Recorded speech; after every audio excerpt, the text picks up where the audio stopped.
Hello friends. Current affairs का very important topic का नाम है चर्चित व्यक्ति यानी फेमस पर्सनालिटीज 2024-25 लास्ट 1 ईयर के देखने वाले हैं। टॉप 100 क्वेश्चन करवाऊंगा। इस टॉपिक से हर एग्ज़ाम में 2 से 3 प्रश्न जरूर पूछ लेता है। किसी भी एग्ज़ाम की तैयारी करते हो पूरा कंप्लीट डिटेल में पढ़ाऊंगा, फोटो भी रहेगा तो आपको याद करने में भी आसानी रहेगी। चलिए स्टार्ट करते हैं बिना किसी देरी के। वीडियो पसंद आए तो लाइक और चैनल को सब्सक्राइब करके बेल आइकन जरूर प्रेस करें।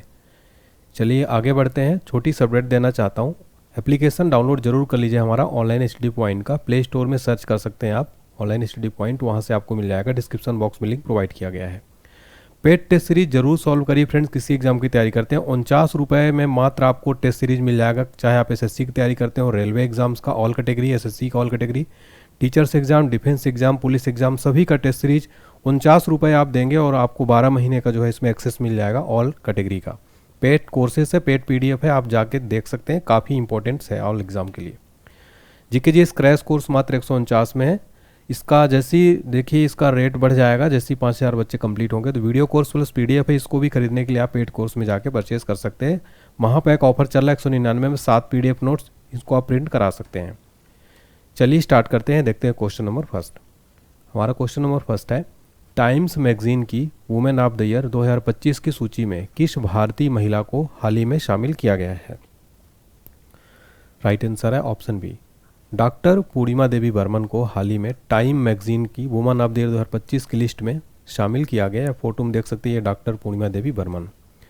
ये कौन है? असम की वन्य जीव विज्ञानी है। डॉक्टर पूर्णिमा देवी बर्मन को टाइम मैगजीन वर्ष 2025 की सूची में शामिल किया गया।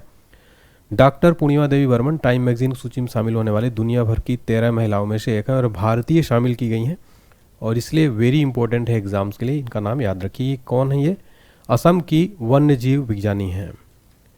अगला प्रश्न, किस प्रसिद्ध गजल गायक को मरणोपरांत तीसरा सर्वोच्च नागरिक पुरस्कार पद्म भूषण 2025 से सम्मानित किया गया है? राइट आंसर है ऑप्शन ए, गायक पंकज उधास को। देखिए पंकज उधास काफ़ी प्रसिद्ध गजल गायक थे।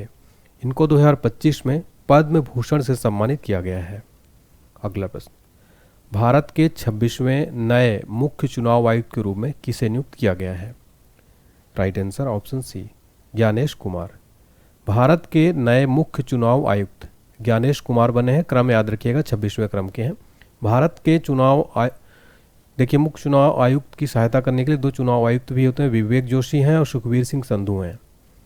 बात करें चुनाव आयोग की, स्थापना हुई थी 25 जनवरी 1950 को। मुख्यालय है नई दिल्ली में। प्रतिवर्ष राष्ट्रीय मतदाता दिवस 25 जनवरी को मनाया जाता है। भारत के पहले मुख्य चुनाव आयुक्त थे सुकुमार सेन। देखिए प्रतिवर्ष राष्ट्रीय मतदाता दिवस एग्जाम में जरूर पूछा जाता है। नेशनल वोटर्स डे 25 जनवरी को मनाया जाता है। भारत के 26वें मुख्य चुनाव आयुक्त के रूप में ज्ञानेश कुमार की नियुक्ति हुई, वह राजीव कुमार का स्थान इन्होंने लिया है। अगला और वेरी इंपॉर्टेंट क्वेश्चन है, वर्ष 2025 में भारतीय मूल के किस व्यक्ति को फेडरल ब्यूरो ऑफ इन्वेस्टिगेशन यानी FBI, जो कि अमेरिका की एक जांच एजेंसी है, इसके निदेशक के रूप में किसे नियुक्त किया गया है? राइट आंसर है ऑप्शन ए, काश पटेल।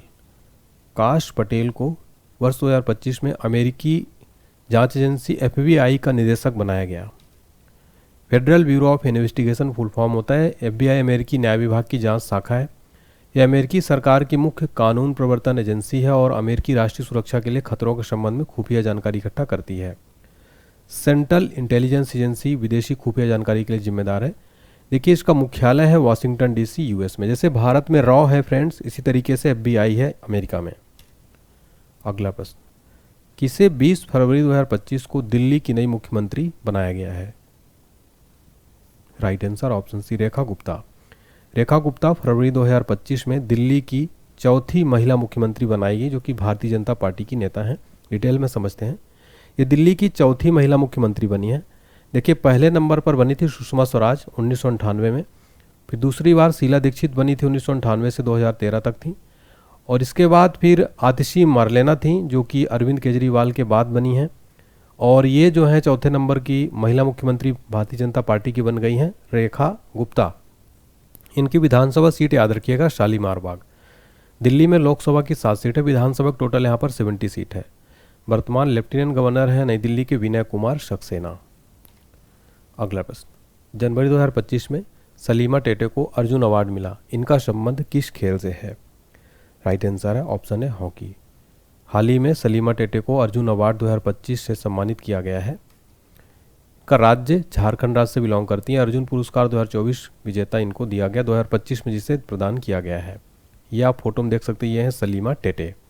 तो जितने भी फेमस पर्सनालिटी आप देख सकते हैं, सारे इंपॉर्टेंट क्वेश्चन है फ्रेंड्स। इसी तरीके से मैं आपको टॉप 100 क्वेश्चन करवाने वाला हूँ। अगर आपको लगता है कि इस वीडियो में कंटेंट अच्छा है, मेहनत किया है मैंने, तो प्लीज़ कमेंट सेक्शन में जरूर बताएं कि आपको मेरी क्लास कैसी लगती है और आप लोग किस एग्जाम्स की तैयारी कर रहे हैं, कमेंट सेक्शन में जरूर बताइएगा। अगला प्रश्न, नवंबर 2024 में बिहार की प्रसिद्ध लोक गायिका शारदा सिन्हा का 72 वर्ष की आयु में निधन हो गया। इन्हें किस वर्ष पद्म भूषण से सम्मानित किया गया था? राइट आंसर है ऑप्शन डी 2018 में। 2018 में कोकिला जो शारदा सिन्हा है, लोक गायिका है बिहार की, इनको 2018 में पद्म भूषण दिया गया। आई डिटेल में समझते हैं। प्रसिद्ध लोक गायिका शारदा सिन्हा, जिन्हें बिहार कोकिला के नाम से जाना जाता है, 72 वर्ष की आयु में निधन हो गया है। देखिए 2018 में भारत का तीसरा सबसे बड़ा नागरिक पुरस्कार से सम्मानित किया गया। 1991 में संगीत नाटक अकादमी और पद्मश्री से सम्मानित किया गया था। मैं आपको भी लेटेस्ट अपडेट देना चाहता हूँ। 2025 में शारदा सिन्हा जी को मरणोपरांत क्या दिया गया है? पद्म विभूषण दिया गया, भारत का दूसरा सर्वोच्च नागरिक सम्मान। 1974 में पहली बार इन्होंने भोजपुरी गीत गाना शुरू किया और 1978 में पहली बार उगहो सूरज देव गाना रिकॉर्ड किया इन्होंने। ठीक है, इनके जो गीत हैं छठ, विवाह, मुंडन, विदाई, श्रद्धांजलि के गीत इन्होंने गाया, काफ़ी प्रसिद्ध जो हैं ये। अगला प्रश्न, जनवरी 2025 में भारतीय अंतरिक्ष अनुसंधान संगठन यानी इसरो के नए अध्यक्ष कौन बने हैं, यानी इसरो के नए चेयरमैन कौन बने हैं? राइट आंसर है option D V Narayanan. ISRO के नए चेयरमैन बन गए हैं वी नारायणन। इसरो की बात करें अगर, सबसे पहले डिटेल में समझ लेते हैं। जनवरी 2025 में केंद्र सरकार ने डॉक्टर वी नारायणन को इसरो का 11वां अध्यक्ष और अंतरिक्ष विभाग का सचिव भी नियुक्त किया है। इन्होंने एस सोमनाथ का स्थान लिया। इसरो की बात करें, इसरो भारत की अंतरिक्ष एजेंसी है, जिसका फुल फॉर्म है Indian space research organisation, Hindi में भारतीय अंतरिक्ष अनुसंधान संगठन। स्थापना 1969 में, मुख्यालय है बेंगलुरु कर्नाटक में। इसके संस्थापक व पहले अध्यक्ष थे विक्रम साराभाई, जिनको भारतीय अंतरिक्ष कार्यक्रम का जनक भी माना जाता है। अगला प्रश्न, अयोध्या राम मंदिर निर्माण के मुख्य वास्तुकार कौन हैं? राइट आंसर है ऑप्शन बी चंद्रकांत सोमपुरा। देखिए फ्रेंड्स, राम मंदिर काफ़ी चर्चा में रहा है। इसके जो मुख्य वास्तुकार हैं वो है चंद्रकांत सोमपुरा, फोटो में देख सकते हैं। देखिए अयोध्या राम मंदिर का उद्घाटन हुआ था 22 जनवरी 2024 को। किसने किया था? प्राइम मिनिस्टर मोदी जी ने। देखिए जो मूर्ति रखी गई है उसकी ऊंचाई है 51 इंच की। भगवान राम की 3 मूर्तियों का निर्माण किया गया था। मैसूर स्थित मूर्तिकार अरुण योगी राज द्वारा बनाई गई मूर्ति को प्राण प्रतिष्ठा के लिए चुना गया था।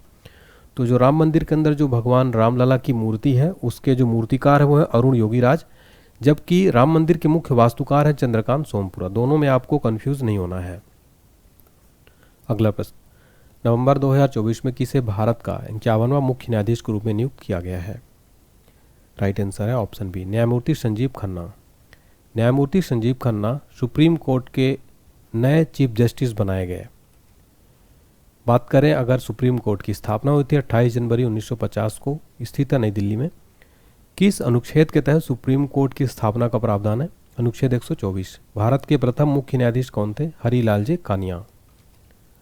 अगला प्रश्न, भारत सरकार ने वित्त मंत्रालय का मुख्य आर्थिक सलाहकार वी अनंत नागेश्वरन का कार्यकाल कितने वर्ष के लिए बढ़ा दिया है? राइट आंसर है ऑप्शन बी 2 वर्ष के लिए। तो भारत के जो वर्तमान मुख्य आर्थिक सलाहकार हैं अनंत नागेश्वरन, इनका 2 वर्ष के लिए और कार्यकाल बढ़ा दिया गया है। तो देखिए जनवरी 2022 में इन्होंने नियुक्त किया गया था इनको। अगर बात करें फ्रेंड्स कि भारत के पहले केंद्रीय मुख्य आर्थिक सलाहकार कौन थे, तो वो थे जे अंजारिया। 1956 से 61 तक रहे, भारत के पहले मुख्य आर्थिक सलाहकार थे। वर्तमान में है वी अनंत नागेश्वरन, चर्चा में है क्योंकि इनका कार्यकाल बढ़ा दिया गया है।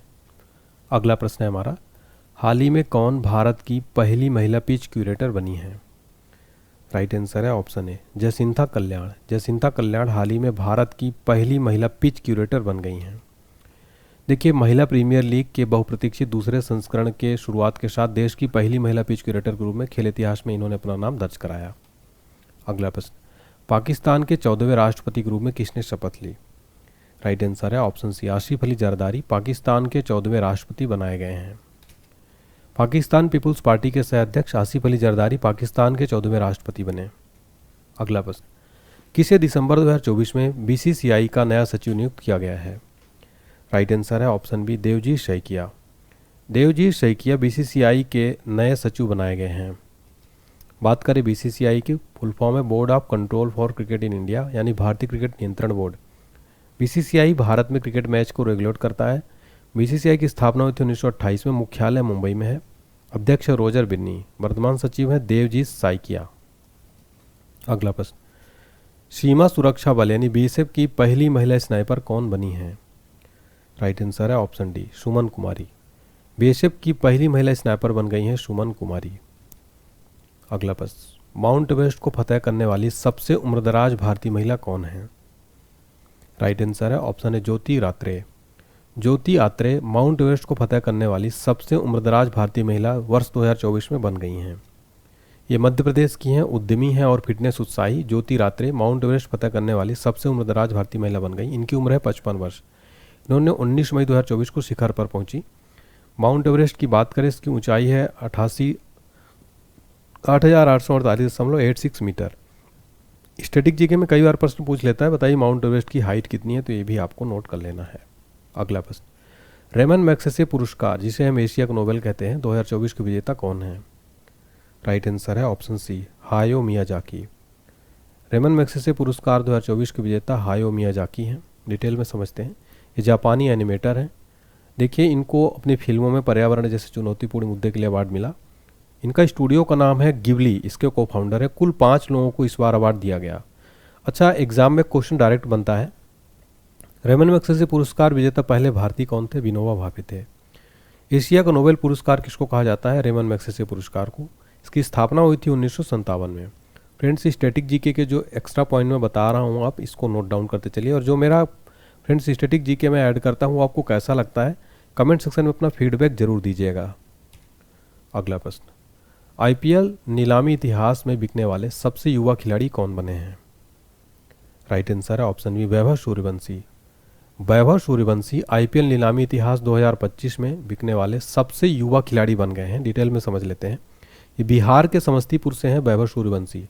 आईपीएल 2025 नीलामी में राजस्थान रॉयल्स द्वारा इनको 1.10 करोड़ रुपए में, लगभग 1 करोड़ 10 लाख रुपए में खरीदा गया। वैभव आईपीएल नीलामी में साइन किए जाने वाले सबसे कम उम्र यानी 13 वर्ष के खिलाड़ी बन गए हैं। अगला प्रश्न, 26 जनवरी 2025 को गणतंत्र दिवस पर मुख्य अतिथि कौन थे? राइट आंसर है ऑप्शन डी, प्रबोवो सुबियांतो, जो कि इंडोनेशिया के राष्ट्रपति हैं। इस वर्ष 2025 में रिपब्लिक डे पर चीफ गेस्ट थे। राष्ट्रपति सुबियांतो भारत के गणतंत्र दिवस समारोह में शामिल होने वाले चौथे इंडोनेशियाई राष्ट्रपति थे। देखिए, गणतंत्र दिवस 2024 में इमैनुअल मैक्रो थे, फ्रांस के राष्ट्रपति चीफ गेस्ट थे। इस बार पहली बार इंडोनेशिया का 352 सदस्यीय मार्चिंग और बैंड दल भी गणतंत्र दिवस परेड में भाग लिया। बात करें इंडोनेशिया की, यह दक्षिण पूर्व एशिया और ओशनिया में स्थित एक विशाल देश है। राजधानी जकार्ता है। करेंसी यहाँ की रुपया। अगला प्रश्न है, ऑस्ट्रेलियाई ओपन 2025 पुरुष एकल यानी मेन सिंगल का टाइटल किस खिलाड़ी ने जीता? राइट आंसर है ऑप्शन बी, यानिक सिनर ने। ऑस्ट्रेलियाई ओपन पुरुष एकल खिताब यानिक सिनर ने जीत लिया है। बात करें अगर महिला एकल यानी वुमेन सिंगल किसने जीता है? मेडिसन कीज, जो कि यूएसए की हैं।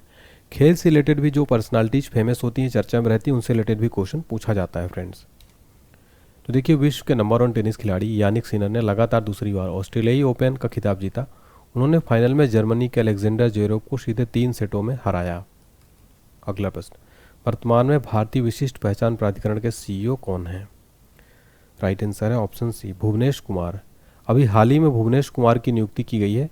UIDAI के सीईओ बनाए गए। UIDAI आधार कार्ड बनाने वाली संस्था है।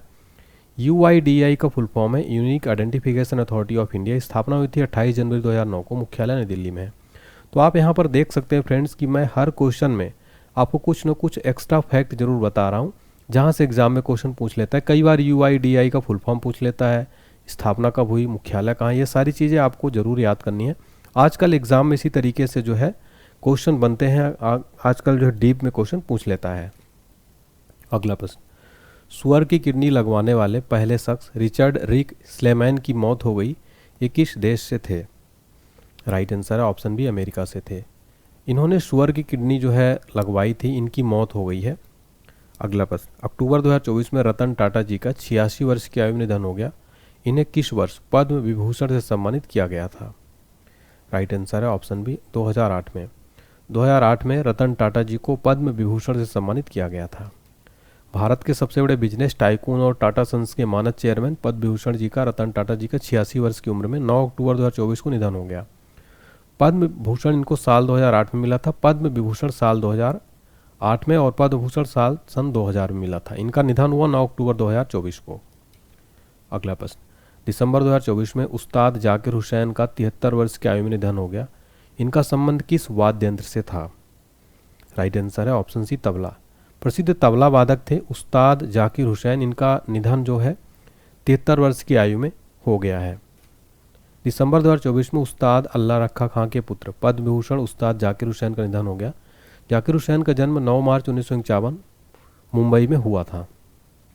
जाकिर हुसैन को कुछ प्रमुख पुरस्कार दिए गए थे। पद्मश्री 1988 में कला क्षेत्र में, पद्म भूषण 2002 में, पद्म विभूषण मार्च 2023 में। और घराना कौन सा था इनका? पंजाब घराने से बिलोंग करते थे। घराना जरूर पूछा जाता है।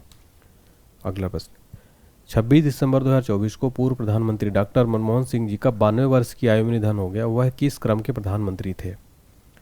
राइट आंसर है ऑप्शन सी 13वें क्रम के। तो प्रसिद्ध देखिए भारत के पूर्व पीएम का निधन हो गया, वो 13वें क्रम के प्रधानमंत्री थे। इनका निधन हुआ है 26 दिसंबर 2024 को। डिटेल में समझते हैं, यहाँ से प्रश्न जरूर बनेगा। जन्म हुआ था 26 सितंबर 1932 को गाह गांव, पाकिस्तान, पंजाब प्रांत वर्तमान में। भारतीय रिजर्व बैंक के गवर्नर कब से कब तक थे? 1982 से 1985 तक। किस क्रम के थे? 15वें क्रम के। भारत के 13वें प्रधानमंत्री थे। कब से कब तक? 2004 से 2014 तक। भारत के पहले सिख प्रधानमंत्री भी थे। भारत में आर्थिक उदारीकरण के प्रणेता कौन है? मनमोहन सिंह जी। नरसिम्हा राव सरकार में वित्त मंत्री कब से कब तक रहे? 1991 से 96 तक। उनकी आत्मकथा का नाम है चेंजिंग इंडिया। प्रमुख पुरस्कार इनको मिला था वर्ष के लिए वित्त मंत्री के लिए यूरो मनी अवार्ड 1993 में, पद्म विभूषण 1987 में, एशिया मनी अवार्ड 1993 और 1994 में दिया गया। मनमोहन सिंह जी की बात करें तो इन्होंने जुलाई 1991 में अर्थव्यवस्था में उदारीकरण के लिए औद्योगिक लाइसेंस खत्म किया। जून 2005 में सूचना का अधिकार लाया। इनके 6 बड़े फैसले जो थे देख लेते। सितंबर 2005 में रोजगार अंटी योजना, मार्च 2006 में अमेरिका से न्यूक्लियर डील, जनवरी 2009 में आधार स्कीम, अप्रैल 2010 में शिक्षा का अधिकार। देखिए फ्रेंड, 2025 में पद्म विभूषण प्रदान किया गया, तो काफ़ी चर्चा में रहे इन सभी पर्सनालिटीज़ को एक बार देख लेते हैं। बात करते हैं पद्म विभूषण। ये भारत सरकार द्वारा दिए जाने वाला दूसरा सबसे बड़ा नागरिक सम्मान है। यह सम्मान देश के लिए असैनिक क्षेत्रों में किए गए साधारण योगदान के लिए दिया जाता है। यह सम्मान भारत के राष्ट्रपति द्वारा दिया जाता है। स्थापना हुई थी 2 जनवरी 1954 को। 2025 में 7 व्यक्तियों को पद्म विभूषण प्रदान किया गया। कौन कौन है दिया गया देखिए, तो श्री दुब्बूर नागेश्वर रेड्डी को दिया गया, चिकित्सा के क्षेत्र में तेलंगाना के हैं। जगदीश सिंह खेहर को रिटायर्ड जस्टिस लोक कार्य के लिए दिया गया, चंडीगढ़ के हैं। श्रीमती कुमुदनी रजनीकांत लखिया को दिया गया, कला क्षेत्र गुजरात की हैं। लक्ष्मी नारायणन सुब्रमण्यम को कर्नाटक के हैं, कला क्षेत्र में दिया गया। इसके अलावा देखिए MT वासुदेव नारायण मरणोपरांत दिया गया, केरल के हैं, साहित्य और शिक्षा के लिए। ओसामू सुजुकी को मरणोपरांत दिया गया, व्यापार और उद्योग के लिए, जापान के हैं। शारदा सिन्हा को दिया गया मरणोपरांत, कला बिहार से बिलोंग करती हैं। तो ये कंप्लीट पर्सनालिटी जरूर याद रखिए। अगला प्रश्न, भारत के किस 44वें पूर्व मुख्य न्यायाधीश को पद्म विभूषण पुरस्कार 2025 से सम्मानित किया गया? राइट आंसर हो जाएगा ऑप्शन ए, श्री जगदीश सिंह खेहर को 44वें पूर्व मुख्य न्यायाधीश थे, इनको पद्म विभूषण पुरस्कार दिया गया। किस व्यक्ति को मरणोपरांत पद्म विभूषण पुरस्कार 2025 से सम्मानित किया गया है? राइट आंसर है ऑप्शन डी, उपयुक्त सभी, यानी कि MT Vasudevan Nair, Osamu Suzuki, Sharda Sinha, इन सभी को दिया गया। अगला प्रश्न, 67वें ग्रैमी अवार्ड 2025 में कितने भारतीयों ने अवार्ड जीता है? राइट आंसर हो जाएगा ऑप्शन ए, केवल एक भारतीय हैं। उनका नाम क्या है ये जरूरी है, चलिए देखते हैं। चंद्रिका टंडन ने साउथ अफ्रीकन बांसुरी वादक वाउटर केलरमैन और जापान के इरू मात्सुमोतो के साथ ये मिलकर त्रिवेणी एल्बम बनाया था। ठीक है, इनकी एल्बम थीम याद रखिए, प्राचीन संस्कृत मंत्रों और वाद्य यंत्रों के संयोजन से उपचार, आंतरिक शांति और ध्यान। प्रसिद्ध खिलाड़ी डी गुकेश का संबंध किस खेल से है जो काफ़ी चर्चा में रहे? राइट आंसर है ऑप्शन डी, शतरंज खिलाड़ी हैं डी गुकेश। देखिए ये किस राज्य से हैं, तो ये तमिलनाडु राज्य से हैं। चर्चा में थे शतरंज के नए वर्ल्ड चैंपियन, सबसे कम उम्र में 18 वर्ष में खिताब जीता और खेल रत्न पुरस्कार 2024 भी विजेता इनको दिया गया है। इसलिए काफ़ी चर्चा में। डी गुकेश शतरंज के खिलाड़ी हैं, 18 वर्ष की उम्र में इन्होंने वर्ल्ड चैंपियन बन गए, इसलिए काफ़ी इंपॉर्टेंट है ये क्वेश्चन। अगला प्रश्न, आईसीसी अवार्ड 2024 में पुरुष क्रिकेटर ऑफ द ईयर यानी सर गारफील्ड सोबर्स ट्रॉफी का अवार्ड किससे मिला? राइट आंसर है ऑप्शन है जसप्रीत बुमराह को। भारत के प्रसिद्ध बॉलर जसप्रीत बुमराह को पुरुष क्रिकेटर ऑफ द ईयर 2024 दिया गया। इसको सर गारफील्ड सोबर्स ट्रॉफी भी कहते हैं। ठीक है, इसमें देखिए और भी अवार्ड दिए गए जो इंपॉर्टेंट हैं। ICC men's emerging cricketer of the year दिया गया कामिंडू मेंडिस को, श्रीलंका के हैं। आईसीसी पुरुष टी20 क्रिकेटर ऑफ द ईयर दिया गया अर्शदीप सिंह को। आईसीसी महिला cricketer of the year Rachael Heyhoe Flint trophy दिया गया मेली केयर को। आईसीसी महिला one day cricketer of the year दिया गया स्मृति मंधाना को। बात हो रही है आईसीसी की। फुल फॉर्म है इंटरनेशनल क्रिकेट काउंसिल। स्थापना 15 जून 1909 को। मुख्यालय है दुबई, संयुक्त अरब अमीरात में। वर्तमान चेयरमैन है जय शाह। सीईओ है जेफ ओलाडिस, ऑस्ट्रेलिया के। मिस इंडिया 2024 की विजेता कौन बनी है? राइट आंसर है option B Nikita Porwal. Miss India 2024 की विजेता बनी है निकिता पोरवाल। उज्जैन की निकिता पोरवाल को सौंदर्य प्रतियोगिता के 60वें संस्करण में फेमना मिस इंडिया 2024 का ताज पहनाया गया। मिस इंडिया अथवा फेमना मिस इंडिया भारत का राष्ट्रीय सौंदर्य प्रतियोगिता है जो वर्ष में एक बार दिया जाता है। इसमें विजेता बनने के पश्चात ही भारतीय सुंदरी को अंतर्राष्ट्रीय सौंदर्य प्रतियोगिता में भाग लेने की अनुमति दी जाती है। मिस इंडिया की स्थापना हुई थी 1952 में। अगला प्रश्न, बुकर पुरस्कार 2024 से किसे सम्मानित किया गया? राइट आंसर है ऑप्शन सी सामंथा हार्वे को बुकर पुरस्कार 2024 दिया गया है। डिटेल में समझते हैं। ब्रिटिश लेखिका सामंथा हार्वे को 2024 का बुकर पुरस्कार दिया गया। किसके लिए? ऑर्बिटल के लिए। ये जो ऑर्बिटल उपन्यास है फ्रेंड्स, ये क्या है? तो अंतर्राष्ट्रीय अंतरिक्ष स्टेशन पर 6 अंतरिक्ष यात्रियों के एक दिन की जीवन पर आधारित है जो महाद्वीपों के पीछे चक्कर लगाते हुए पृथ्वी पर 16 सूर्योदय और सूर्यास्त देखते हैं। देखिए पिछले साल यह आयरलैंड के लेखक पॉल लिंच को यह पुरस्कार दिया गया था। इस पुरस्कार की शुरुआत हुई थी 1969 में। यह ब्रिटेन या आयरलैंड में मूल रूप से अंग्रेजी में प्रकाशित उपन्यासों के लिए दिया जाता है। अगला प्रश्न है, कौन 71वां मिस वर्ल्ड 2024 की विजेता बनी है? राइट आंसर है option D Krystyna Pyszkova. Krystyna Pyszkova 71वां मिस वर्ल्ड 2024 की विजेता बनी है। मिस वर्ल्ड 2024 का आयोजन अपने भारत मुंबई में किया गया। 71वां मिस वर्ल्ड का खिताब चेक गणराज्य की क्रिस्टीना पिजस्कोवा ने जीता। मिस वर्ल्ड सबसे पुरानी मौजूदा अंतर्राष्ट्रीय सौंदर्य प्रतियोगिता है। इसकी स्थापना हुई थी 1951 में। इसका मुख्यालय है लंदन, यूनाइटेड किंगडम में। अगला प्रश्न, किसे विश्व शांति पुरस्कार यानी वर्ल्ड पीस अवार्ड 2024 से सम्मानित किया गया है? राइट आंसर है ऑप्शन ए नरेंद्र मोदी। नरेंद्र मोदी को 2025-24 का विश्व शांति पुरस्कार सम्मानित किया गया। अगला प्रश्न, 54वां Dada Saheb Phalke life time achievement पुरस्कार किसे दिया गया? राइट आंसर है ऑप्शन सी अभिनेता मिथुन चक्रवर्ती को 54वां Dada Saheb Phalke life time achievement पुरस्कार दिया गया। डिटेल में समझते हैं। प्रसिद्ध हिंदी और बंगाली फिल्म अभिनेता मिथुन चक्रवर्ती को 2022 का प्रतिष्ठित Dada Saheb Phalke life time achievement पुरस्कार प्राप्तकर्ता के रूप में चुना गया। मिथुन चक्रवर्ती को यह पुरस्कार 54वें प्राप्तकर्ता बने हैं। पिछले साल वहीदा रहमान को 2021 में Dada Saheb Phalke life time achievement पुरस्कार से सम्मानित किया गया था। बात करें दादा साहब फाल्के पुरस्कार के बारे में, शुरुआत हुई थी 1969 में। पहली प्राप्तकर्ता थी देविका रानी। विजेता को इसमें 15 लाख रुपए का नगद पुरस्कार, 1 स्वर्ण कमल पदक और 1 शॉल दिया जाता है। कौन सा मंत्रालय देता है? केंद्रीय सूचना और प्रसारण मंत्रालय देता है। अगला प्रश्न, टाइम मैगजीन ने वर्ष 2024 का पर्सन ऑफ द ईयर किसे चुना है? एग्जाम्स के लिए इसको डबल स्टार मार्क करिएगा। राइट आंसर है ऑप्शन है डोनाल्ड ट्रंप। डोनाल्ड ट्रंप को टाइम मैगजीन ने वर्ष 2024 का पर्सन ऑफ द ईयर चुना है। इससे पहले भी उन्हें खिताब वर्ष 2016 में मिला था। पर्सन ऑफ द ईयर अमेरिकी समाचार पत्रिका और वेबसाइट टाइम का एक वार्षिक अंक है। किसी व्यक्ति, समूह, विचार या वस्तु को दिखाया जाता है जिसने अच्छे या बुरे के लिए वर्ष की घटनाओं को प्रभावित करने के लिए सबसे अधिक काम किया है। प्रथम पुरस्कार ये दिया गया था 1927 में। अगला प्रश्न, दिसंबर 2024 में किस लेखिका को 34वां व्यास सम्मान 2024 मिला है? राइट आंसर है ऑप्शन सी सूर्यबाला। लेखिका सूर्यबाला को 34वां व्यास सम्मान 2023 दिया गया। उनके उपन्यास कौन देश को वासी वेणु की डायरी के लिए दिया गया। व्यास सम्मान के बारे में बात करें, यह किसी भारतीय नागरिक द्वारा लिखित और पिछले 10 वर्षों में प्रकाशित हिंदी भाषा की उत्कृष्ट साहित्यिक कृति के लिए दिया जाता है। पुरस्कार राशि है 4 लाख रुपए का नगद पुरस्कार इसमें दिया जाता है। प्रथम पुरस्कार रामविलास शर्मा की कृति प्राचीन भारत भारत के प्राचीन भाषा परिवार और हिंदी के लिए मिला था। कौन देता है? के बिरला फाउंडेशन। 33वां सरस्वती सम्मान दिया गया 2023 का प्रभा वर्मा को उनके उपन्यास रौद्र शातिकम के लिए। अगला प्रश्न, 2024 में कितनी प्रतिष्ठित हस्तियों को भारत रत्न मिला था? राइट आंसर है ऑप्शन बी 5। 2024 में 5 प्रतिष्ठित हस्तियों को भारत रत्न दिया गया था। नाम देख लेते हैं। सबसे पहले बता दें, भारत रत्न सर्वोच्च नागरिक सम्मान है भारत का, जिसकी स्थापना हुई थी 2 जनवरी 1954 को। किसे मिला 2024 में? कर्पूरी ठाकुर को, जो कि जननायक के नाम से प्रसिद्ध थे, बिहार के 11वें सीएम थे।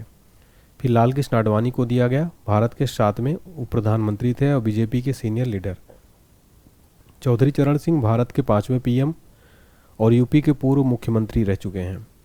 पीवी नरसिम्हा राव, जिनका पूरा नाम है पामुलपर्थी वेंकट नरसिम्हा राव, वर्ष 1991 से 1996 तक भारत के 9वें प्रधानमंत्री रहे हैं। फिर दिया गया MS स्वामीनाथन, यानी मनकोम्बू संबाशिवन स्वामीनाथन, भारत के हरित क्रांति के जनक माने जाते हैं। अगला प्रश्न, जनवरी 2025 में मेजर ध्यानचंद्र खेल रत्न पुरस्कार 2024 कितने खिलाड़ियों को प्रदान किया गया? राइट आंसर है ऑप्शन ई, यानी ये सभी। तो जनवरी 2025 में मेजर ध्यानचंद्र खेल रत्न पुरस्कार मनु भाकर, हरमनप्रीत सिंह, प्रवीण कुमार और डी गुकेश को प्रदान किया गया। फोटो में आप देख सकते हैं मनु भाकर, ये हैं आप देख सकते हैं हरमनप्रीत सिंह, और ये हैं प्रवीण कुमार, और ये हैं डी गुकेश। यह प्रतिष्ठित पुरस्कार 4 प्रतिष्ठित एथलीटों, गुकेश डी जो शतरंज खिलाड़ी हैं, हरमनप्रीत सिंह जो हॉकी खिलाड़ी हैं, प्रवीण कुमार पैरा एथलेटिक्स हैं, मनु भाकर निशानेबाजी, इनको प्रदान किया गया। बात करें इस पुरस्कार के बारे में, इसकी स्थापना हुई थी 1991-92 में। पहले प्राप्तकर्ता थे शतरंज खिलाड़ी विश्वनाथन आनंद। पूर्व में राजीव गांधी खेल रत्न के नाम से जाना जाता था। कौन सा मंत्रालय देता है? युवा मामले और खेल मंत्रालय। पुरस्कार राशि है 25 लाख रुपए। कौन मंत्रालय देता है? तो हमने देख लिया। अगला प्रश्न, दिसंबर 2024 में भारतीय रिजर्व बैंक यानी RBI के 26वें नए गवर्नर कौन बनाए गए हैं? राइट आंसर है option B, Sanjay Malhotra. Sanjay Malhotra RBI के 26वें नए गवर्नर बनाए गए। देखिए 4 डिप्टी गवर्नर भी हैं, M राजेश्वर राव, स्वामीनाथन जी, T Ravishankar, doctor MD Patra. RBI के बारे में बात करें, स्थापना हुई थी 1 अप्रैल 1935 को, मुख्यालय है मुंबई में। राष्ट्रीयकरण हुआ था 1 जनवरी 1949 को। एग्जाम में डायरेक्ट प्रश्न बनता है, बताइए RBI के पहले गवर्नर जो ब्रिटिश थे वो कौन थे? सर ओसवान। और सबसे इंपॉर्टेंट है, पहले भारतीय गवर्नर का क्या नाम है? CD देशमुख। कार्यकाल कितना होता है RBI गवर्नर का? 3 वर्ष का। एक क्वेश्चन एग्जाम में बार बार रिपीट होता है, 1 रुपए के नोट पर किसके हस्ताक्षर होते हैं? तो वो होते हैं वित्त सचिव के, जबकि बाकी के नोट पर RBI गवर्नर के हस्ताक्षर होते हैं। आप ये नोट में भी देख सकते हैं 1 रुपए के नोट पर वित्त सचिव के हस्ताक्षर हैं। अगला प्रश्न, केंद्रीय रिजर्व पुलिस बल यानी CRPF के नए महानिदेशक के रूप में किसे नियुक्त किया गया है? राइट आंसर है ऑप्शन 1, ज्ञानेंद्र प्रताप सिंह। ज्ञानेंद्र प्रताप सिंह को CRPF का नया महानिदेशक नियुक्त किया गया है। CRPF की बात करें, फुल फॉर्म है सेंट्रल रिजर्व पुलिस फोर्स। स्थापना 27 जुलाई 1939 को, मुख्यालय नई दिल्ली। मोटो है सेवा और निष्ठा। फ्रेंड्स, यहाँ पर आपको मैं एक चीज़ क्लियर कर देना चाहता हूँ। अभी आपने पहले पढ़ा होगा, भारत के नए मुख्य चुनाव आयुक्त ज्ञानेश कुमार बनाए गए, जबकि ज्ञानेंद्र प्रताप सिंह CRPF के नए महानिदेशक बनाए गए, इसलिए दोनों नाम में आपको कंफ्यूज नहीं होना है। अगला प्रश्न, भारतीय स्टेट बैंक यानी SBI के प्रबंध निदेशक के रूप में किसे नियुक्त किया गया है? राइट आंसर है ऑप्शन है राम मोहन राव आमरा, SBI के प्रबंध निदेशक, जिसको हम इंग्लिश में MD कहते हैं, जिसका फुल फॉर्म होता है मैनेजिंग डायरेक्टर, बनाए गए हैं। अगला प्रश्न, भारत के नए वायुसेना प्रमुख कौन बने हैं? राइट आंसर है ऑप्शन है अमरप्रीत सिंह, भारत के नए वायुसेना प्रमुख बनाए गए हैं। देखिए, भारतीय वायुसेना की स्थापना हुई थी 8 अक्टूबर 1932 को, मुख्यालय है नई दिल्ली में। भारतीय वायुसेना दिवस हर साल 8 अक्टूबर को मनाया जाता है। अगला प्रश्न, भारत के नए नियंत्रक और महालेखा परीक्षक यानी CAG कौन बने हैं? राइट आंसर है ऑप्शन है के संजय मूर्ति। के संजय मूर्ति भारत के नए नियंत्रक और महालेखा परीक्षक बनाए गए हैं। CAG का फुल फॉर्म है controller and auditor general of India. नियुक्ति भारत का राष्ट्रपति करता है, किस अनुच्छेद के अंतर्गत? अनुच्छेद 148 के अंतर्गत वर्णन है इसका संविधान में। भारत सरकार ने के संजय मूर्ति को भारत का अगला नियंत्रक और महालेखा परीक्षक नियुक्त किया। हिमाचल प्रदेश कैडर के 1989 बैच के IAS ऑफिसर के संजय मूर्ति गिरीश चंद्र मुर्मू का स्थान लिया है इन्होंने। अगला प्रश्न, भारतीय तटरक्षक बल के 26वें महानिदेशक के रूप में किसे नियुक्त किया गया है? राइट आंसर है ऑप्शन बी, परमेश शिवमणि। परमेश शिवमणि भारतीय तटरक्षक बल के 26वें महानिदेशक बनाए गए हैं। देखिए, भारतीय तटरक्षक बल का मुख्यालय है नई दिल्ली में। स्थापना हुई थी 1 फरवरी 1977 को। भारतीय तटरक्षक स्थापना दिवस प्रतिवर्ष 1 फरवरी को मनाया जाता है। अगला प्रश्न, अगस्त 2024 में किसे रेलवे बोर्ड का नया अध्यक्ष और मुख्य कार्यकारी अधिकारी यानी सीईओ के रूप में नियुक्त किया गया है? राइट आंसर है ऑप्शन है सतीश कुमार। सतीश कुमार को रेलवे बोर्ड का नया अध्यक्ष और सीईओ बनाया गया। रेलवे बोर्ड की बात करें, गठन हुआ था मार्च 1905 में। मुख्यालय है नई दिल्ली में। रेल मंत्री हैं अश्विनी वैष्णव। देखिए, भारतीय रेल के बारे में हमने देखा, इसकी स्थापना 8 मई 1945 को, राष्ट्रीयकरण हुआ था 1951 में। मुख्यालय नई दिल्ली में है। रेल मंत्री अश्विनी वैष्णव। किसे केंद्रीय औद्योगिक सुरक्षा बल यानी सीआईएसएफ का नया महानिदेशक नियुक्त किया गया है? राइट आंसर है ऑप्शन बी, राजविंदर सिंह भट्टी को सीआईएसएफ का नया महानिदेशक बनाया गया। बात करें, सीआईएसएफ की स्थापना हुई थी 10 मार्च 1969 को। मुख्यालय है नई दिल्ली में। देखिए फ्रेंड्स, आगे बढ़ने से पहले मैं आपको बताना चाहता हूं कि आप हमारा जीके जीएस का क्रैश कोर्स अगर लेना चाहते हैं, किसी भी एग्जाम की आप तैयारी करते हैं, जिसमें आपको स्टैटिक जीके, भारत का भूगोल, विश्व भूगोल, संविधान, इतिहास, फिजिक्स, केमिस्ट्री, बायो, पर्यावरण, खेलकूद, कंप्यूटर, ये सब कुछ मिल जाएगा मात्र 149 रुपये में। देखिए फ्रेंड्स, 5000 बच्चों के लिए लिमिटेड सीट है इसमें। जैसे ही ये पूरे हो जाएंगे या इसका रेट 999 हो जाएगा कंप्लीट। ये आपको वीडियो कोर्स प्लस पीडीएफ भी, एनसीईआरटी सार संग्रह है। बहुत इंपॉर्टेंट क्लास है ये ऑल एग्जाम्स के लिए। इसको आप पेड कोर्स में जाके खरीद सकते हैं। 149 रुपये पे करने के बाद आपको माई कोर्स में शो होगा।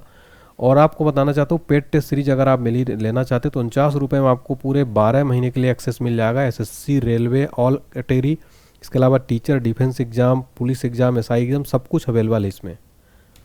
अगला प्रश्न, अगस्त 2024 में किसे सीमा सुरक्षा बल यानी बीएसएफ का महानिदेशक नियुक्त किया गया है? राइट आंसर है ऑप्शन ए, दलजीत सिंह चौधरी। दलजीत सिंह चौधरी को सीमा सुरक्षा बल यानी बीएसएफ का महानिदेशक नियुक्त किया गया है। बीएसएफ की स्थापना हुई थी 1 दिसंबर 1965 को। मुख्यालय है नई दिल्ली में। अगला प्रश्न, राष्ट्रीय सुरक्षा गार्ड एनएसजी के नए महानिदेशक के रूप में किसे नियुक्त किया गया है?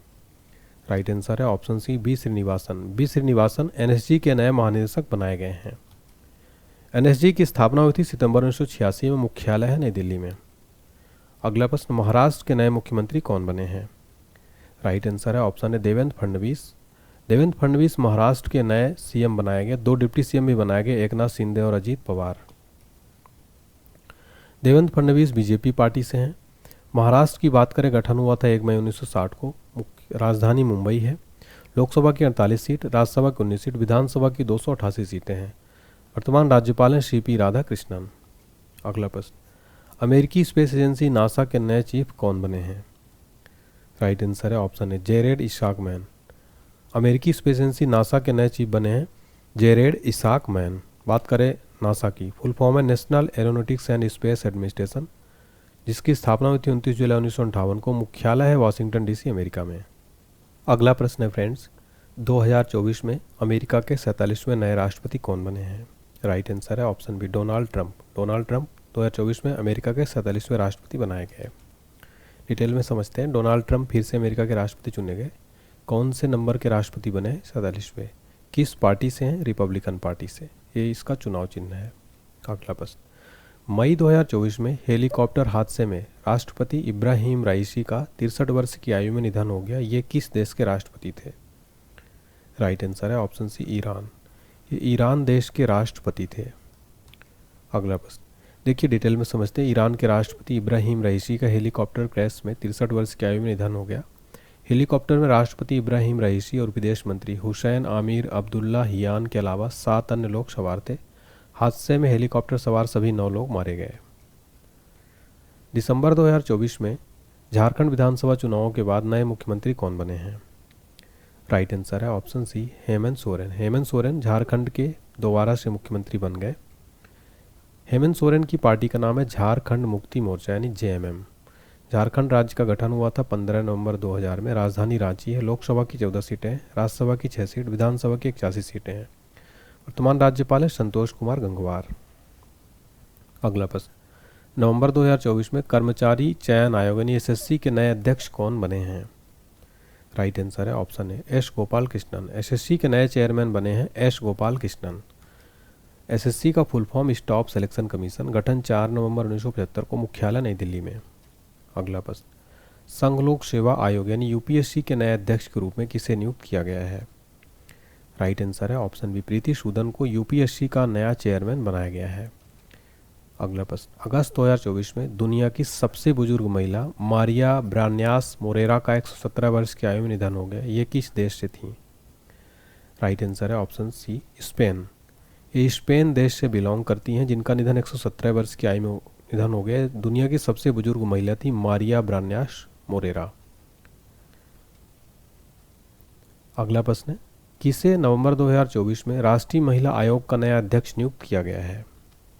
राइट आंसर है ऑप्शन ए, विजया किशोर रहाटकर। विजया किशोर रहाटकर को राष्ट्रीय महिला आयोग का नया चेयरमैन बनाया गया। बात करें अगर राष्ट्रीय महिला आयोग की स्थापना हुई थी 31 जनवरी 1992 को, मुख्यालय नई दिल्ली में है। भारत सरकार ने 19 अक्टूबर को विजया किशोर रहाटकर को राष्ट्रीय महिला आयोग का नया अध्यक्ष नियुक्त किया गया। वे आयोग की 9वीं अध्यक्ष हैं। टाटा ट्रस्ट का नया अध्यक्ष किसे नियुक्त किया गया है? राइट आंसर है ऑप्शन सी, नोएल टाटा। देखिए फ्रेंड्स, टाटा ट्रस्ट का नया चेयरमैन नोएल टाटा को बनाया गया, जबकि रतन टाटा जी का निधन के बाद इनको नया चेयरमैन बनाया गया। बात करें टाटा कंपनी की स्थापना 1868, मुख्यालय मुंबई। केंद्र शासित प्रदेश जम्मू कश्मीर के पहले मुख्यमंत्री कौन बने हैं?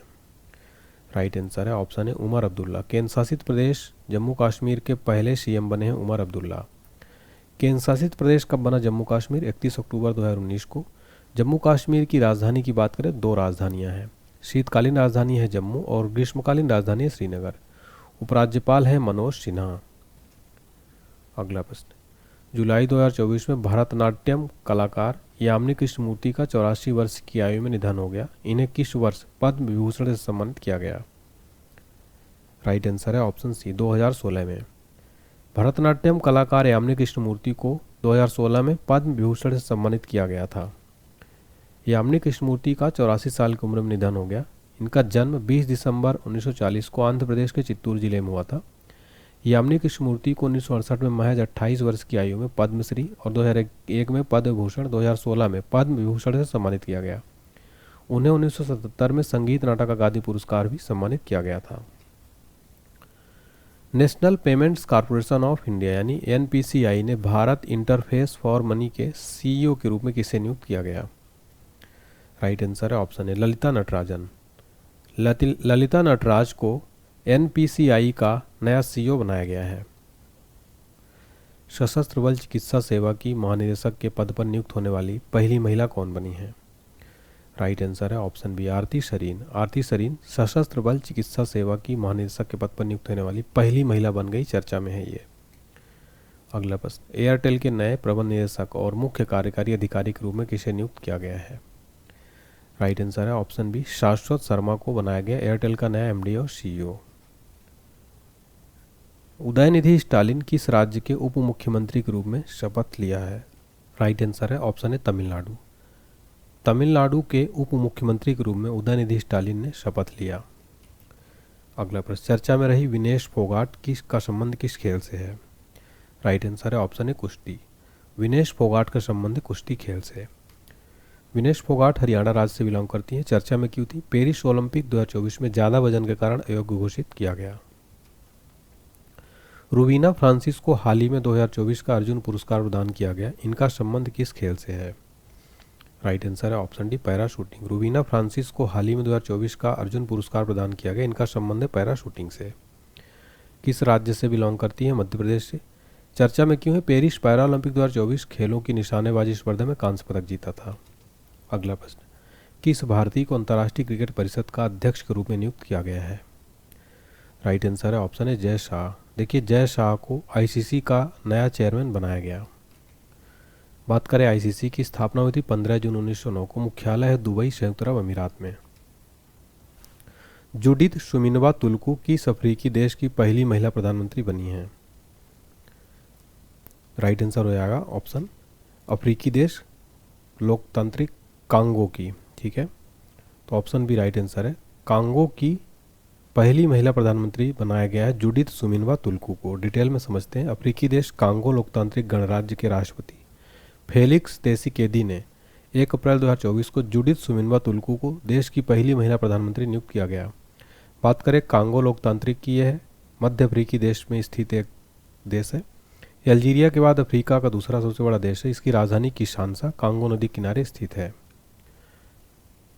तो कांगो की पहली महिला प्रधानमंत्री बनी है जुडिथ सुमिनबा तुलकू। अगला प्रश्न, किसे प्रवर्तन निदेशालय में निदेशक के रूप में नियुक्त किया गया है? राइट आंसर है ऑप्शन बी राहुल नवीन। राहुल नवीन को ईडी का नया निदेशक बनाया गया। बात करें ईडी की स्थापना 1 मई 1956 को, मुख्यालय नई दिल्ली में है। बिहार की लोक गायिका शारदा सिन्हा को मरणोपरांत पद्म पुरस्कार 2025 में किस पुरस्कार से सम्मानित किया गया है? राइट आंसर है ऑप्शन बी पद्म विभूषण। बिहार के प्रसिद्ध लोक गायिका शारदा सिन्हा को मरणोपरांत पद्म पुरस्कार में पद्म विभूषण प्रदान किया गया। अगला प्रश्न, अगस्त 2024 में किसे नए कैबिनेट सचिव के रूप में नियुक्त किया गया है? राइट आंसर है ऑप्शन है टीवी सोमनाथन। टीवी सोमनाथन भारत के नए कैबिनेट सेक्रेटरी बनाए गए हैं। अगला और वेरी इंपॉर्टेंट क्वेश्चन, भारतीय स्टेट बैंक के नए अध्यक्ष के रूप में किसे नियुक्त किया गया है? राइट आंसर है ऑप्शन है चल्ला श्रीनिवासलू शेट्टी। ये बने एसबीआई के नए चेयरमैन। एसबीआई की स्थापना हुई थी 1 जुलाई 1955 को, मुख्यालय है मुंबई महाराष्ट्र में। अगला प्रश्न, जुलाई 2024 में किसे भारतीय पुरुष क्रिकेट टीम का नया मुख्य कोच के रूप में नियुक्त किया गया है? राइट आंसर है ऑप्शन बी गौतम गंभीर। गौतम गंभीर को भारतीय पुरुष क्रिकेट टीम यानी बीसीसीआई का नया हेड कोच बनाया गया है। अगला प्रश्न, जून 2024 में किसे भारत का नया सेना प्रमुख नियुक्त किया गया है? राइट आंसर है ऑप्शन बी उपेंद्र द्विवेदी। जून 2024 में भारत का नया सेना प्रमुख उपेंद्र द्विवेदी को बनाया गया। भारतीय सेना की बात करें, स्थापना हुई थी 1 अप्रैल 1895, मुख्यालय है नई दिल्ली में। अगला प्रश्न, वर्ष 2024 में कौन चिकित्सा सेवा सेना के महानिदेशक के रूप में नियुक्त होने वाली पहली महिला बन गई हैं? राइट आंसर है ऑप्शन सी साधना सक्सेना नायर। साधना सक्सेना नायर चिकित्सा सेवा सेना के महानिदेशक के रूप में नियुक्त होने वाली पहली महिला बन गई, इसलिए काफ़ी चर्चा में है ये साधना सक्सेना नायर। अगला प्रश्न, जून 2024 में किसे 18वीं लोकसभा का प्रोटेम स्पीकर के रूप में नियुक्त किया गया था? राइट आंसर है ऑप्शन सी भर्तृहरि महताब को प्रोटेम स्पीकर बनाया गया था। अगला प्रश्न, प्रसिद्ध खिलाड़ी नवदीप सिंह का संबंध किस खेल से है? राइट आंसर है ऑप्शन सी भाला फेंक। देखिए फ्रेंड्स, भाला फेंक खिलाड़ी नवदीप सिंह काफ़ी चर्चा में रहे। बात करें किस राज्य से? हरियाणा से हैं। देखिए चर्चा में क्यों थे, पेरिस पैरालंपिक 2024 में पुरुषों को ऊंची कूद में एशियाई रिकॉर्ड के साथ स्वर्ण पदक जीता। अर्जुन पुरस्कार 2024 विजेता भी इनको दिया गया अवार्ड, जो काफ़ी चर्चा में थे। याद रखिए नवदीप सिंह का संबंध है भाला फेंक, हरियाणा राज्य से बिलोंग करते हैं। अगला प्रश्न, राष्ट्रीय मानवाधिकार आयोग यानी एनएचआरसी का नया अध्यक्ष किसे नियुक्त किया गया है? राइट आंसर है ऑप्शन है न्यायमूर्ति वी रावा सुब्रमण्यम। एनएचआरसी का नया अध्यक्ष नियुक्त किया गया। राष्ट्रीय मानवाधिकार आयोग की स्थापना 12 अक्टूबर 1993 को, मुख्यालय नई दिल्ली में है। अगला प्रश्न है, यूएनईपी का प्रतिष्ठित पृथ्वी चैंपियन पुरस्कार 2024 से किस भारतीय को सम्मानित किया गया? राइट आंसर है ऑप्शन है माधव गाडगिल। माधव गाडगिल जो अपने भारत के ही हैं, इनको प्रतिष्ठित पृथ्वी चैंपियन पुरस्कार 2024 दिया गया। अगला प्रश्न, भारतीय प्रतिभूति और विनिमय बोर्ड सेबी के अध्यक्ष कौन हैं? राइट आंसर है ऑप्शन डी माधवीपुरी बुच। माधवीपुरी बुच जो है ये सेबी की अध्यक्ष हैं। बात करें सेबी की, स्थापना हुई थी 12 अप्रैल 1988 को, मुख्यालय मुंबई में। सेबी का full form securities and exchange board of India. अगला प्रश्न, भारतीय दूरसंचार नियामक प्राधिकरण ट्राई के अध्यक्ष के रूप में किसे नियुक्त किया गया है? राइट आंसर है option C Anil Kumar Lahoti. Anil Kumar Lahoti TRAI के नए अध्यक्ष नियुक्त किए गए हैं। ट्राई का फुल फॉर्म भारतीय दूरसंचार नियामक प्राधिकरण। स्थापना हुई थी 20 फरवरी 1997 को, मुख्यालय है नई दिल्ली में। सचिव हैं अतुल कुमार चौधरी। ट्राई का full form telecom regulatory authority of India. अगला प्रश्न, भारतीय ओलंपिक संघ यानी आईओसी के सीईओ कौन बने हैं? राइट आंसर है option D Raghuram Iyer. IOC के नए सीईओ बने हैं Raghuram Iyer. Indian Olympic association इसका फुल फॉर्म होता है। अध्यक्ष हैं पीटी उषा। स्थापना हुई थी 1927 में, मुख्यालय नई दिल्ली में। अगला प्रश्न, वैज्ञानिक और औद्योगिक अनुसंधान परिषद सीएसआईआर की पहली महिला महानिदेशक कौन बनी है? राइट आंसर है option D Nallathambi क्लाई Selvi. CSIR की पहली महिला निदेशक बनी, इसलिए काफ़ी चर्चा में है। बात करें सीएसआईआर की फुल फॉर्म है वैज्ञानिक और औद्योगिक अनुसंधान परिषद। इसका स्थापना 26 सितंबर 1942 को, मुख्यालय नई दिल्ली में। आईसीसी हॉल ऑफ फेम में शामिल की गई भारतीय महिला क्रिकेटर कौन है? राइट आंसर है option C Neetu David. Neetu David ICC hall of fame में शामिल की गई भारतीय महिला क्रिकेटर बनी है। आईसीसी ने हाल ही में आईसीसी हॉल ऑफ फेम में 3 दिग्गज खिलाड़ियों को शामिल किया। इंग्लैंड के पूर्व सलामी बल्लेबाज एलिस्टर कुक, भारतीय महिला टीम की खिलाड़ी नीतू डेविड और साउथ अफ्रीका के पूर्व आक्रामक बल्लेबाज एबी डिविलियर्स को इसमें शामिल किया गया है। अगला प्रश्न, वर्ष 2024 में भारत के नए नौसेना प्रमुख यानी इंडियन नेवी के रूप में नए प्रमुख के रूप में किसे नियुक्त किया गया है? राइट आंसर है ऑप्शन है दिनेश कुमार त्रिपाठी इंडियन नेवी के नए प्रमुख बनाए गए हैं। बात करें भारतीय नौसेना की स्थापना हुई थी 26 जनवरी 1950 को, मुख्यालय नई दिल्ली में है। नौसेना दिवस प्रतिवर्ष 4 दिसंबर को मनाया जाता है। भारतीय नौसेना के नए उप प्रमुख बने हैं कृष्णा स्वामीनाथन। भारत के पहले दलित मुख्य सूचना आयुक्त यानी सीआईसी कौन बने हैं? राइट आंसर है ऑप्शन है हीरालाल सामरिया। भारत के पहले दलित मुख्य सूचना आयुक्त सीआईसी हीरालाल सामरिया बने हैं। 2024 में भारतीय क्रिकेट कंट्रोल बोर्ड यानी बीसीसीआई के नए अध्यक्ष कौन बने हैं? राइट आंसर है ऑप्शन है रोजर बिन्नी। बीसीसीआई के नए अध्यक्ष बने हैं रोजर बिन्नी। बीसीसीआई का फुल फॉर्म भारतीय क्रिकेट कंट्रोल बोर्ड, स्थापना 1928 में, मुख्यालय मुंबई में है, उपाध्यक्ष है राजीव शुक्ला। अगला प्रश्न, केंद्र सरकार ने किसे 16वें वित्त आयोग का अध्यक्ष नियुक्त किया है? राइट आंसर है option B doctor Arvind Panagariya को केंद्र सरकार ने 16वां वित्त आयोग का चेयरमैन बनाया है। अगला प्रश्न, रेलवे सुरक्षा बल सेवा यानी आरपीएफएस के नए महानिदेशक कौन बने हैं? राइट आंसर है option C Manoj Yadav. Railway सुरक्षा बल सेवा के नए महानिदेशक मनोज यादव बनाए गए। बात करें रेलवे सुरक्षा बल सेवा की, स्थापना सितंबर 1959 में, मुख्यालय है नई दिल्ली में। अंतर्राष्ट्रीय सौर गठबंधन यानी आईएसए के तीसरे महानिदेशक कौन बने हैं? राइट आंसर है ऑप्शन सी आशीष खन्ना। अंतर्राष्ट्रीय सौर गठबंधन आईएसए के तीसरे महानिदेशक आशीष खन्ना बनाए गए। इसका फुल फॉर्म होता है इंटरनेशनल सोलर अलायंस। स्थापना हुई थी 30 नवंबर 2015 को COP21 के दौरान। मुख्यालय है गुरुग्राम हरियाणा में। अगला प्रश्न, दिसंबर 2024 में गूगल ने भारत में किसे नया कंट्री मैनेजर और वाइस प्रेसिडेंट नियुक्त किया है? राइट आंसर है ऑप्शन बी प्रीति लोवाना। प्रीति लोवाना को दिसंबर 2024 में गूगल ने भारत में नया कंट्री मैनेजर और वाइस प्रेसिडेंट नियुक्त किया। गूगल ने प्रीति लोवाना को भारत के लिए नया कंट्री मैनेजर और उपाध्यक्ष नियुक्त करने की घोषणा की। वह संजय गुप्ता का स्थान लेंगी। संजय गुप्ता हाल ही में गूगल में एशिया प्रशांत क्षेत्र के अध्यक्ष के रूप में उच्च पद पर आसीन हुए। गूगल की स्थापना हुई थी 4 सितंबर 1998 को। संस्थापक थे सर्गेई ब्रिन और लैरी पेज। मुख्यालय है कैलिफोर्निया यूएसए में। पेरेंट कंपनी है अल्फाबेट इंक। गूगल विश्व का सबसे बड़ा सर्च इंजन है। अगला प्रश्न, किसे नैस्कॉम के नए अध्यक्ष के रूप में नियुक्त किया गया है? राइट आंसर है ऑप्शन बी सिंधु गंगाधरन को नैस्कॉम का नया अध्यक्ष बनाया गया। नैस्कॉम का फुल फॉर्म है national association of software and service companies. स्थापना 1 मार्च 1988 को, मुख्यालय नोएडा में है। अगला प्रश्न, पीवी सिंधु किस खेल से संबंधित हैं? राइट आंसर है option D badminton. PV Sindhu चर्चा में रहती हैं, बैडमिंटन खिलाड़ी हैं। ये हैदराबाद तेलंगाना से बिलोंग करती हैं। पेरिस ओलंपिक 2024 में ध्वजवाहक थी, इस वजह से चर्चा में थी। अगला प्रश्न, युवा भारतीय पर्वतारोही शिवांगी पाठक ने हाल ही में किस देश की सबसे ऊंची चोटी पर तिरंगा फहराया? राइट आंसर है ऑप्शन डी ऑस्ट्रेलिया। युवा भारतीय पर्वतारोही शिवांगी पाठक ने हाल ही में ऑस्ट्रेलिया देश की सबसे ऊंची चोटी पर तिरंगा फहराया। हरियाणा की हैं ये। ऑस्ट्रेलिया की सबसे ऊंची चोटी, जिसका नाम है माउंट कोसी एस जको, इस पर भारतीय तिरंगा फहराकर भारत के 76वें गणतंत्र दिवस का जश्न मनाया। यह उपलब्धि उन्होंने 26 जनवरी 2025 को सुबह 7 बजे हासिल की और भारत के लिए महत्वपूर्ण क्षण था। अगला प्रश्न, दुनिया की सबसे ऊंची चोटी माउंट एवरेस्ट को सर्वाधिक बार फतह करने का रिकॉर्ड किसने बनाया है? राइट आंसर है ऑप्शन बी कामी रीता शेरपा। कामी रीता शेरपा माउंट एवरेस्ट को सर्वाधिक बार फतह करने का रिकॉर्ड इन्होंने बना दिया है। देखिए, नेपाल के कामी रीता ने 29 बार माउंट एवरेस्ट पर चढ़कर अपना ही विश्व रिकॉर्ड तोड़ दिया। माउंट एवरेस्ट दुनिया की सबसे ऊंची चोटी है, जिसकी ऊंचाई है 8,848.86 मीटर और फीट में 29,031 फीट। माउंट एवरेस्ट पर चढ़ने वाली पहली महिला जापान की जुंको तबेई थी। वह 16 मई 1975 को शिखर पर चढ़ी।